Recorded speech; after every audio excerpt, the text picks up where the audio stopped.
Alguns acreditam que pode ter sido um animal assustado com a presença deles. Outros levantam a possibilidade de alguém estar tentando pegar uma peça. Mas algo não parece certo. Não fazia sentido alguém apenas jogar algo e se esconder. Mesmo assim, decidem seguir em frente, acreditando que a explicação mais lógica seria a presença de um animal. Um animal vai jogar alguma coisa? É estranho. Mas isso aqui pode ser sei lá, um mendigo, um homeless, um sem teto. Aquela sensação de desconforto não vai embora. Depois do susto com o objeto arremessado, o grupo tenta manter a calma e continua andando pela área da base naval. Holy, look at that. It's fully caved in there. Not about to go in there. We normally go in on the buildings and explore them, but a lot of these are just caved in and we can't even go in them. This is a small building. Of course the floor is all caved in here too. E é perigoso os caras entrarem nesses prédios assim, cara, abandonados, porque isso aqui tá prestes a desmoronar. Whoa, it's pretty cool though. There's like massive fireplaces in here.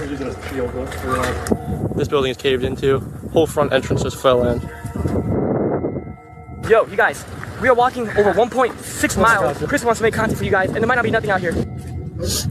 Barbed wire. Looks like it. I can't. Eles seguem em direção a uma cerca que separa parte do complexo.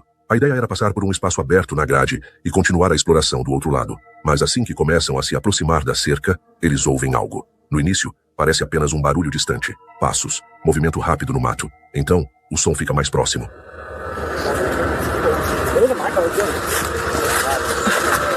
Make sure you don't get caught on the fence. Tu ouviu? Eu ouvi, cara. Tu ouviu, cara? Foi muito radical. Foi um barulho que não é de animal. Make sure you don't get caught on the fence. Que é isso, cara? Caraca, meu irmão. Olha, gameplay de jogo de terror, cara.